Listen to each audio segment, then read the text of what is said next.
Hi friends, welcome to the channel. So friends, ಇವತ್ತಿನ ನನ್ನ ವಿಡಿಯೋದಲ್ಲಿ ಡೈಲಿ ವ್ಲಾಗ್ನ ಸ್ಟಾರ್ಟ್ ಮಾಡಿದ್ದೀನಿ. ಸೊ ಇವತ್ತಿನ ವ್ಲಾಗ್ ಹೇಗೆ ಹೋಗುತ್ತೆ ಅಂತ ತೋರಿಸ್ತೀನಿ.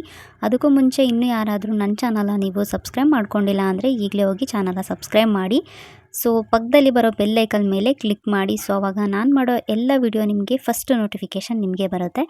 ಸೊ ಇವಾಗ ಮಾರ್ನಿಂಗ್ ಬ್ರೇಕ್ಫಾಸ್ಟಿಗೆ ಉಪ್ಪಿಟ್ಟು ರೆಡಿ ಮಾಡ್ತಾ ಇದ್ದೀನಿ.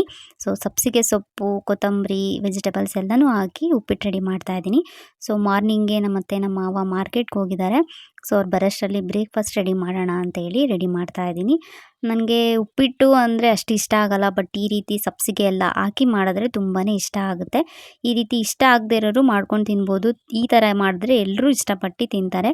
ಸೊ ನಾನಿವಾಗ ತೋರಿಸ್ತೀನಿ ಯಾವ ರೀತಿ ಮಾಡಿದ್ದೀನಿ ಅಂತ. ಸಬ್ಸಿಗೆ ಸೊಪ್ಪು, ತರಕಾರಿ ಎಲ್ಲ ಹಾಕಿ ಮಾಡಿದ್ದೀನಿ. ಈ ಗೊಜ್ಜಿದೆಲ್ಲ ಇದನ್ನು ಪರ್ಫೆಕ್ಟಾಗಿ ರೆಡಿ ಮಾಡಿದ್ರೆ ಉಪ್ಪಿಟ್ಟು ಇಷ್ಟಪಡದೇ ಇರೋರು ಕೂಡ ತುಂಬಾ ಇಷ್ಟಪಟ್ಟು ತಿಂತಾರೆ. ಅದಕ್ಕೆ 1 ಕಪ್ ಕಾಯಿ ಹಾಕಿ ಉಪ್ಪಿಟ್ಟು ಕೂಡ ರೆಡಿ ಮಾಡಿಕೊಂಡೆ.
ಫೈನಲಿ ಇವಾಗ ಬ್ರೇಕ್ಫಾಸ್ಟ್ ಕೂಡ ಮಾಡ್ಕೊಳ್ತಾ ಇದ್ದೀನಿ. ಸೊ ಉಪ್ಪಿಟ್ಟು ಗ್ಯಾಸ್ಟ್ರಿಕ್ ಆಗುತ್ತಲ್ವ, ಸೊ ಇವಾಗ ತುಂಬಾ ಬಿಸಿಲಿರುತ್ತೆ. ಸೊ ಅದಕ್ಕೆ ನಾನು ಸೌತೆಕಾಯಿ ಮೊಸರನ್ನ ಹಾಕ್ಕೊಂಡಿದ್ದೀನಿ. ಇದ್ರ ಜೊತೆ ತಿಂದರೆ ಗ್ಯಾಸ್ಟ್ರಿಕ್ ಕೂಡ ಆಗೋದಿಲ್ಲ, ತುಂಬಾ ಟೇಸ್ಟಿಯಾಗಿರುತ್ತೆ. ಹಾಗೆ ನಿಮಗೊಂದು ಟಿಪ್ಸ್ನ ನಾನು ತಿಳಿಸೋಣ ಅಂತ ಅಂದ್ಕೊಂಡೆ. ಈಗ ತುಪ್ಪನ ಎಲ್ಲ ಖಾಲಿ ಆದಮೇಲೆ ಸೊ ಇದನ್ನು ವಾಶ್ ಮಾಡೋದು ತುಂಬಾ ಕಷ್ಟ ಆಗುತ್ತೆ. ಗೀ ಎಲ್ಲ ಹಾಗೇ ಇರುತ್ತೆ ಸೈಡಿಗೆ. ಸೊ ಈಗ ನಾನೊಂದು ಟಿಪ್ಸ್ ಹೇಳ್ತೀನಿ, ಅದನ್ನು ನೀವು ಫಾಲೋ ಮಾಡಿದ್ರೆ ಎಷ್ಟೇ ಬೇಜಾರಾದರೂ ನೀವು ಖುಷಿಯಾಗಿ ಮಾಡ್ಬೋದು ಈ ಒಂದು ಕೆಲಸನ. ಈಗ ನಾನು ಬಿಸಿ ನೀರನ್ನ ಇದಕ್ಕೆ ಆ್ಯಡ್ ಮಾಡ್ಕೊಳ್ತಾ ಇದ್ದೀನಿ. ಸೊ ಎಲ್ಲ ತುಪ್ಪ ಎಲ್ಲ ಅದರಲ್ಲಿ ಬಾಟಲಲ್ಲಿ ಖಾಲಿ ಆದಮೇಲೆ ಸ್ವಲ್ಪ ಬಿಸಿ ನೀರನ್ನ ಇದಕ್ಕೆ ಹಾಕ್ಬಿಟ್ಟು ಕ್ಯಾಪ್ನ ಕ್ಲೋಸ್ ಮಾಡಿ ಹಾಗೆ ಇಡಿ, ಇಲ್ಲಾಂದರೆ ಶೇಕ್ ಮಾಡಿ ಕೂಡ ತಕ್ಷಣ ಮಾಡ್ಕೊಳ್ಬೋದು. ಅದೆಷ್ಟು ಚೆನ್ನಾಗಿ ಜಿಡ್ಡೆಲ್ಲ ಬಿಟ್ಕೊಳ್ಳುತ್ತೆ, ಗೀ ಎಲ್ಲ ನೀಟಾಗಿ ಬಿಟ್ಕೊಳ್ಳುತ್ತೆ. ನಿಮ್ಗೆ ನಾನು ತೋರಿಸ್ತೀನಿ. ಈ ರೀತಿ ಶೇಕ್ ಮಾಡಿದ್ರೆ ಹಿಂಗೆ ಹಾಗೆ ಇನ್ಸ್ಟೆಂಟಾಗಿ ನೀವು ವಾಶ್ ಮಾಡಿ ಎತ್ತಿಡ್ಕೊಳ್ಬೋದು. ನಮಗಿನ್ನೂ ಟೈಮ್ ಇದೆ ಅನ್ನೋರು ಹೀಗೆ ಇಟ್ಬಿಟ್ಟು ಒಂದು 10 ಮಿನಿಟ್ಸ್ ಬಿಟ್ಟರು ಸಾಕಾಗುತ್ತೆ. ತುಂಬ ಚೆನ್ನಾಗಿ ಅದು ತುಪ್ಪ ಎಲ್ಲ ಬಿಟ್ಕೊಂಡು ಬಿಡುತ್ತೆ. ಆವಾಗ ನೀವು ನೀಟಾಗಿ ವಾಶ್ ಮಾಡ್ಕೊಳ್ಬೋದು. ತುಂಬಾ ಈಸಿ ಆಗುತ್ತೆ. ನೋಡಿ, ಒಂದು 5 ಮಿನಿಟ್ಸಲ್ಲೇ ಎಲ್ಲ ಜಿಡ್ಡೆಲ್ಲ ಹೋಯಿತು. ಇದೇ ರೀತಿ ನೀವು ಆಯಿಲ್ ಕಂಟೈನರ್ನು ಕೂಡ ಇದೇ ರೀತಿಯೇ ನೀವು ಇಟ್ಕೊಳ್ಬೋದು. ಸೊ ಈಗ ಇದಕ್ಕೆ ಸ್ವಲ್ಪ ನಾನು ವಿಮ್ ಜೆಲ್ ಹಾಕ್ಬಿಟ್ಟು ಸ್ವಲ್ಪ ಶೇಕ್ ಮಾಡಿ ತೊಳೆದಿಟ್ರೆ ಕಂಪ್ಲೀಟಾಗಿ ಬಾಟಲ್ ಕೂಡ ಕ್ಲೀನ್ ಆಗುತ್ತೆ.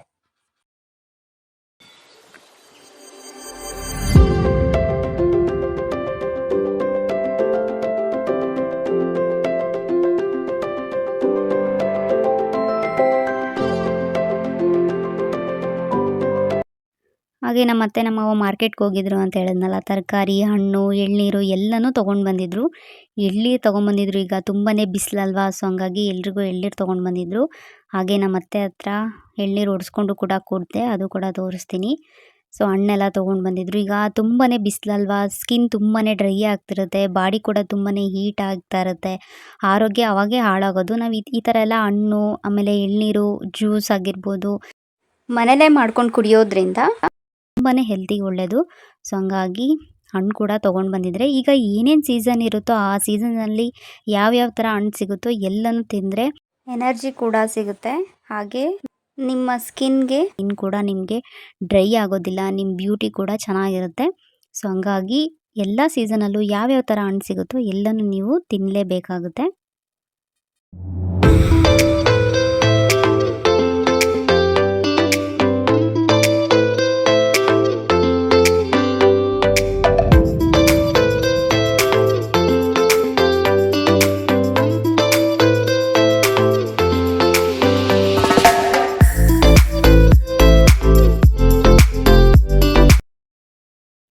ಬಿಸಿಲಲ್ಲಿ ಊಟ ಇದೆಲ್ಲ ತಿನ್ನೋದಕ್ಕೆ ಆಗಲ್ಲ. ಈ ರೀತಿ ಹಣ್ಣು, ಜ್ಯೂಸು, ಎಳ್ನೀರು ಈ ರೀತಿ ಸೇವಿಸ್ಬೇಕು ಅಂತ ಅನಿಸುತ್ತೆ. ನನಗೆ ಫ್ರೂಟ್ಸ್ ಅಂದರೆ ತುಂಬಾ ಇಷ್ಟ.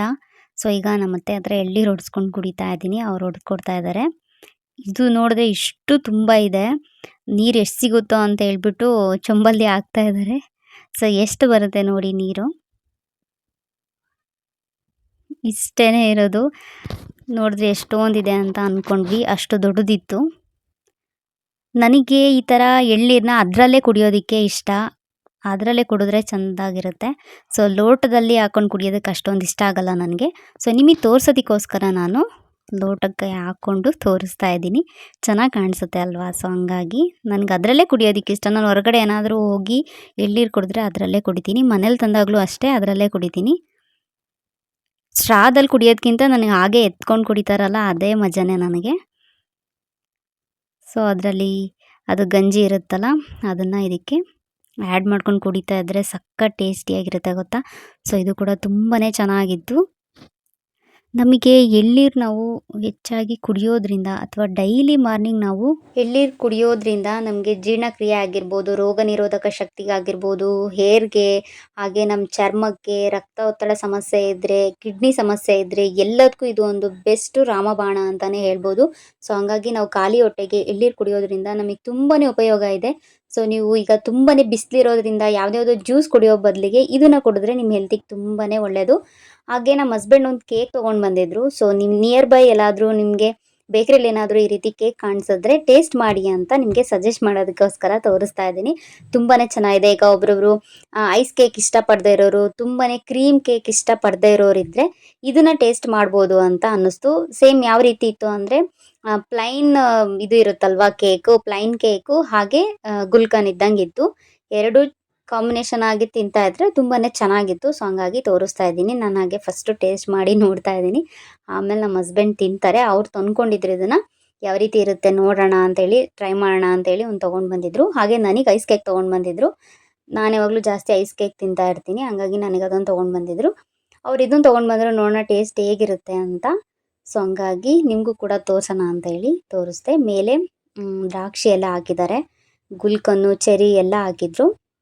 ಚೆನ್ನಾಗಿತ್ತು ಟೇಸ್ಟು. ಹಾಗೆ ನಮ್ಮ ಮಾವ ಮಟನ್ ತೊಗೊಂಡು ಬಂದಿದ್ರು. ನೈಟ್ ತೊಗೊಂಡು ಬಂದಿದ್ರು. ಮತ್ತು ನೈಟಲ್ಲಿ ನಾವೆಲ್ಲ ಊಟ ಎಲ್ಲ ಮಾಡ್ಕೊಂಡ್ಬಿಟ್ಟಿದ್ವಿ. ಸೊ ಏನಾದರೂ ಮಾಡೋಣ ಅಂತ ನೋಡಬೇಕಾದ್ರೆ ನಮ್ಮ ಅತ್ತೆ ಬೇಯಿಸ್ಬಿಟ್ಟಿಟ್ಬಿಟ್ಟು ನಾಳೆ ಏನಾದರೂ ಮಾಡೋಣ ಅಂತ ಹೇಳಿ ಇದನ್ನು ಬೇಯಿಸೋದಕ್ಕೆ ಇವಾಗ ರೆಡಿ ಮಾಡ್ಕೊಳ್ತಿದ್ದಾರೆ. ತುಂಬಾ ಚೆನ್ನಾಗಿತ್ತು. ಮಟನ್ ಸಕ್ಕತ್ತಾಗಿತ್ತು.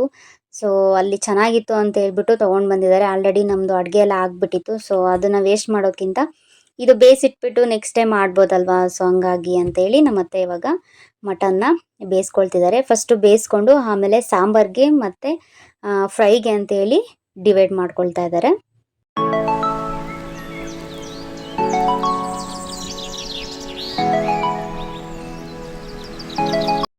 ಮಟನ್ ಸಾಂಬಾರು ಕೂಡ ಮಾಡ್ತಾ ಇದ್ದಾರೆ. ಹಾಗೆ ಫ್ರೈ ನಾಳೆ ಮಾಡೋಣ ಅಂತೇಳಿ ಎತ್ತಿಡ್ತಾ ಇದ್ದಾರೆ. ಸೊ ಬೇಯಿಸಿಟ್ರೆ ಏನೂ ಆಗೋದಿಲ್ಲ. ಸೊ ನೀವು ಮಟನ್ ಆಗಲಿ ಚಿಕನ್ ಆಗಲಿ ತಂದು ಹಾಗೆ ಫ್ರಿಜ್ಜಲ್ಲಿ ಇಡೋದಕ್ಕಿಂತ ಈ ರೀತಿ ಸ್ವಲ್ಪ ಶುಂಠಿ ಬೆಳ್ಳುಳ್ಳಿ ಪೇಸ್ಟು, ಅರಶಿನ, ಉಪ್ಪು ಹಾಕಿ ಬೇಯಿಸಿಟ್ಕೊಂಡ್ರೆ ಯಾವುದೇ ರೀತಿ ನಿಮಗೆ ಹಾಳಾಗೋದಿಲ್ಲ ಮತ್ತು ಹಾಗೆ ಫ್ರೆಶ್ನೆಸ್ ಇರುತ್ತೆ. ಸೊ ಹಂಗಾಗಿ ಇವಾಗ ಇಲ್ಲಿ ಮಟನ್ ಸಾಂಬಾರು ಮಾಡ್ತಾ ಇದ್ದಾರೆ. ಮಟನ್ ಗೀ ರೋಸ್ಟ್ ಅಂತ ಸ್ವಲ್ಪ ಮಾಡೋದಕ್ಕೆ ಎತ್ತಿಟ್ಟಿದ್ದಾರೆ. ಸೊ ಆ ರೆಸಿಪಿನ ನಾನು ಈ ಒಂದು ವಿಡಿಯೋದಲ್ಲಿ ಶೇರ್ ಮಾಡಿಲ್ಲ. ನೆಕ್ಸ್ಟ್ ವಿಡಿಯೋದಲ್ಲಿ ಸಪ್ರೇಟಾಗಿ ಶೇರ್ ಮಾಡ್ತೀನಿ. ಸೊ ಯಾವ ರೀತಿ ಮಾಡಿದ್ದಾರೆ ಅಂದರೆ ಅದು ಫಸ್ಟ್ ಟೈಮ್ ಏನೋ ಅವ್ರು ಟ್ರೈ ಮಾಡಿದ್ದು, ನಂಗೆ ಗೊತ್ತಿಲ್ಲ. ಸೊ ತುಂಬಾ ಚೆನ್ನಾಗಿತ್ತು ಗೊತ್ತಾ, ಸಖತ್ತಾಗಿತ್ತು. ಸೊ ಅದಕ್ಕೆ ಹಂಗಾಗಿ ನೆಕ್ಸ್ಟ್ ಟೈಮ್ ತಂದಾಗ ನನಗದು ರೆಸಿಪಿ ಶೇರ್ ಮಾಡಿ ಅಂತ ಹೇಳಿದ್ದೆ. ಸೊ ಹಂಗಾಗಿ ನೆಕ್ಸ್ಟು ತೊಗೊಂಡು ಬಂದು ನನಗೆ ವಿಡಿಯೋದಕ್ಕೆ ಶೇರ್ ಮಾಡಿದ್ದಾರೆ. ತುಂಬಾ ಚೆನ್ನಾಗಿದೆ ರೆಸಿಪಿ. ತುಂಬಾ ಈಸಿಯಾಗಿದೆ. ಬ್ಯಾಚುಲರ್ಸ್ ಆಗಿರ್ಬೋದು, ಅಡುಗೆ ಬರದೇ ಇರೋರು ಕೂಡ ಅದನ್ನು ಟ್ರೈ ಮಾಡ್ಬೋದು. ಸೊ ನೆಕ್ಸ್ಟು ಆ ರೆಸಿಪಿನ ನೀವು ಮಿಸ್ ಮಾಡಬಾರ್ದು ಅಂತ ಅಂದರೆ ಈ ಚಾನಲ್ನ ಸಬ್ಸ್ಕ್ರೈಬ್ ಮಾಡಿ. ಮಿಸ್ ಮಾಡದೆ ನೀವು ಆ ವಿಡಿಯೋನ ನೋಡ್ತೀರಾ.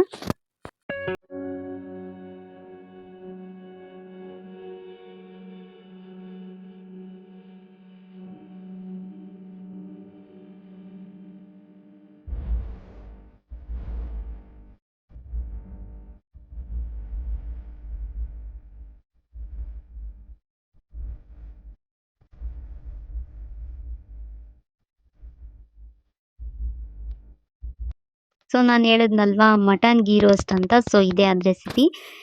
ಎಷ್ಟು ಚೆನ್ನಾಗಿ ಮಾಡಿದರು ಅಂದರೆ ಸಖತ್ತಾಗಿ ಯಮ್ಮಿಯಾಗಿತ್ತು. ನನ್ನ ಫೇವ್ರೆಟ್ ಆ್ಯಕ್ಚುಲಿ ಮಟನ್ನು ನಾನ್ ವೆಜ್ಜಲ್ಲಿ ಮಟನ್ ಮುಂದೆ ನನಗೆ ಯಾವುದು ಇಷ್ಟ ಆಗಲ್ಲ. ಈ ಫಿಶ್ ಆಗಿರ್ಬೋದು, ಚಿಕನ್ ಆಗಿರ್ಬೋದು ಎಲ್ಲನೂ ಅಷ್ಟೇ. ಸೊ ನನಗೆ ಮಟನ್ ಅಂದರೆ ತುಂಬಾ ಇಷ್ಟ. ಸೊ ಅದರಲ್ಲಿ ಯಾವ ಥರ ವೆರೈಟಿ ಮಾಡಿಕೊಟ್ರು ತಿಂತೀನಿ. ಸೊ ತುಂಬಾ ಇಷ್ಟ ಆಯಿತು ನನಗೆ ಈ ಒಂದು ರೆಸಿಪಿ. ನಾನು ಮಿಸ್ ಮಾಡದೆ ಶೇರ್ ಮಾಡ್ತೀನಿ. ಸೊ ನೋಡಿ, ನಿಮಗೆ ನೋಡಿದ್ರೆ ಗೊತ್ತಾಗುತ್ತೆ. ಸೊ ಈ ಗ್ರೇವಿನೇ ಇಷ್ಟು ಚೆನ್ನಾಗಿದೆ ಅಂದರೆ ಈ ರೆಸಿಪಿ ಸ್ಟಾರ್ಟಿಂಗಿಂದ ಏನೇನು ಇಂಗ್ರೀಡಿಯೆಂಟ್ ಹಾಕಿ ಮಾಡಿದ್ದಾರೆ ಅನ್ನೋ ಕ್ಯೂರಿಯಾಸಿಟಿ ಕೂಡ ನಿಮಗೂ ಇರುತ್ತೆ. ಈಗ ಒಂದು ಸ್ವಲ್ಪ ಸಾಲ್ಟ್ ಹಾಕಿ ಈ ಒಂದು ಗ್ರೇವಿನ ರೆಡಿ ಮಾಡ್ಕೊಳ್ತಿದ್ದಾರೆ. ಸೊ ಮಟನಲ್ಲೇ ನಾವು ಆಲ್ರೆಡಿ ಸಾಲ್ಟ್ ಹಾಕಿ ಬೇಯಿಸಿರ್ತೀವಿ. ಸೊ ನೋಡ್ತಾ ಇರ್ಬೋದು ನೀವು ಇಲ್ಲಿ ಎಷ್ಟು ರೆಡ್ಡಾಗಿ ಎಷ್ಟು ಚೆನ್ನಾಗಿ ಬಂದಿದೆ ಅಂತ. ನನಗಂತೂ ಸಖತ್ ಇಷ್ಟ ಆಯಿತು. ಸೊ ಸಖತ್ತಾಗಿ ಮಾಡ್ತಾರೆ ನಮ್ಮತ್ತೆ. ನಾನ್ ವೆಜ್ ಎಲ್ಲ ತುಂಬ ಚೆನ್ನಾಗಿ ಮಾಡ್ತಾರೆ. ಆಲ್ಮೋಸ್ಟ್ ನನ್ನ ಚಾನಲಲ್ಲಿ ಎಲ್ಲ ಒಂದು ರೆಸಿಪಿನ ಶೇರ್ ಮಾಡಿರ್ತೀನಿ. ಅದು ಯಾರೂ ನೋಡಿಲ್ಲ ಅಂದರೆ ಈಗಲೇ ಹೋಗಿ ನೋಡ್ಬೋದು. ಮಟನ್ ಸಾಂಬಾರ್ ರೆಸಿಪಿ ಕೂಡ ನಾನು ಶೇರ್ ಮಾಡಿದ್ದೀನಿ ಆಲ್ರೆಡಿ. ಅದು ಬೇಕು ಅಂದರೆ ನಾನು ಡಿಸ್ಕ್ರಿಪ್ಷನಲ್ಲಿ ಮೆನ್ಷನ್ ಮಾಡಿರ್ತೀನಿ ಆ ಒಂದು ಲಿಂಕ್ನ.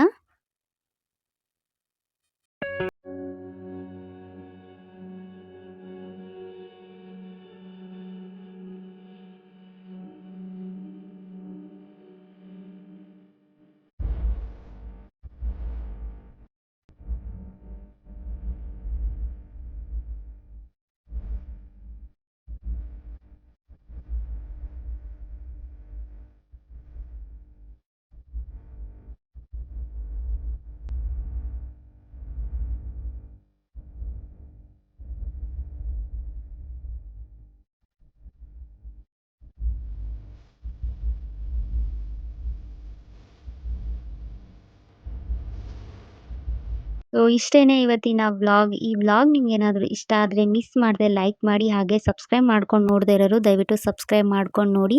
ಈ ಚಾನಲ್ನ ಹೀಗೆ ಬೆಳೆಸಿ. So thanks for watching. Bye. See in the next video.